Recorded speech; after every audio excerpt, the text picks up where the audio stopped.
My question was okay, Amaravati ఇంకా చాలా time ఉంది హైదరాబాద్ లెవెల్కి రీచ్ అవ్వడానికి, అండ్ అది హైదరాబాద్ లెవెల్కి రీచ్ అవ్వడానికి వచ్చే టైంకి హైదరాబాద్ ఇంకో నెక్స్ట్ లెవెల్ వెళ్ళిపోతుంది, ఫైర్ ఎనఫ్. మరి అట్ ద సేమ్ టైం బెంగళూరులో ఏదైతే political decision of only Kannadigas ఉండాలి, అది ఉండాలి, ఇది ఉండాలి, ఇలాంటివన్నీ, దానికి కౌంటర్ ఆర్గ్యుమెంట్ ఈస్ బయట రాష్ట్రాల నుంచి చాలామంది వచ్చారు కాబట్టి Bengaluru became the Silicon Valley అని.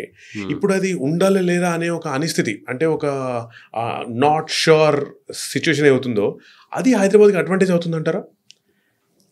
ఫస్ట్ బాధాకరమైన విషయం, బెంగళూరులో silicon capital of the world అని మాట్లాడుకునే సిటీలో ఆ భాష మాట్లాడడం అనేది చాలా బాధాకరమైన విషయం.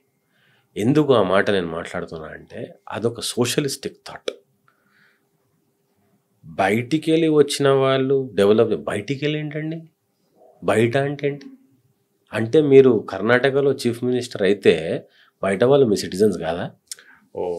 ఏం మాట్లాడుతున్నాం అంటే మీరు పక్క రాష్ట్రంకి వెళ్ళి ఒకరిని వస్తే బయట వాళ్ళకే చూస్తారా మీరు? ఆ భావన వస్తే ఊరుకుంటారా కార్పొరేట్స్? ఎవరన్నా ఇష్టపడతారా ఎవరన్నా? అసలు అది ఎంత రాంగ్ ఆలోచన. మీరు అది వదిలేయండి, సరే ఆ పార్ట్ పక్కన పెడదాం. మీరు కన్నడిగాస్కి ఏదో ఫేవర్ చేద్దాం అనుకుని మీరు ఏదో చేయబోతున్నారు అనుకుందాం. నా కంపెనీలో ఎవరిని ఎంప్లాయ్ చేయాలా, ఎవరిని ఎంప్లాయ్ చేయాలని డిసైడ్ చేయడానికి మీరెవరండి? మీకు అట్లా అనుకుంటే మీరు పబ్లిక్ సెక్టర్ యూనిట్ పెట్టుకోండి, కన్నడిగాస్కి ఉద్యోగాలు ఇవ్వండి, తప్పులేదు. మా కంపెనీలో ఇట్లనే ఉండాలా, ఇట్లయితే అంటే పెట్టుబడి పెట్టినప్పుడు చెప్పాలి ఈ మాట. పెట్టుబడులన్నీ పెట్టిన తర్వాత కంపెనీస్ రన్ అవుతున్నప్పుడు అండ్ క్వాలిటీ ఆఫ్ ఎంప్లాయ్మెంట్ పడిపోతే, ఇప్పుడు పూల్ ఆఫ్ 100 crore పాపులేషన్కి వెళ్ళి మీరు పికప్ చేసుకున్న దానికి లోకల్ బెంగళూరు కన్నడిగాస్ని మీరు పికప్ చేసుకున్న దానికి డిఫరెన్స్ ఉండదా? క్వాలిటీ ఆఫ్ ఇది ఉండదా? మీరు you're talking about people coming from Silicon Valley and establishing their offices in your premises. You're telling them that you will be here only if 50% or 70% of the management or 50% of the people will be selected from Karnataka only. మీరు ఇక్కడ business పెట్టుకోవచ్చు అని మీరు చెప్తారా? అట్లా చెప్తే వాళ్ళు ఎందుకు ఉంటారు?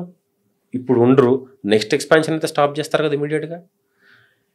In a manner of speaking it is advantage to Hyderabad, but it is defeat of society.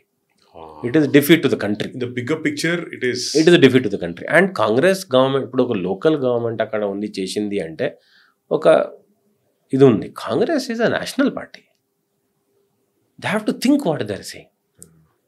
అంటే మనకి ఇక్కడ కూడా కాంగ్రెస్ గవర్నమెంటే ఉంది, ఇప్పుడు మనం అట్లాంటి ఏం మాట్లాడట్లేదే. So there is a big disparity. As a businessman and a capitalistic thought person, I'm taking offense to that.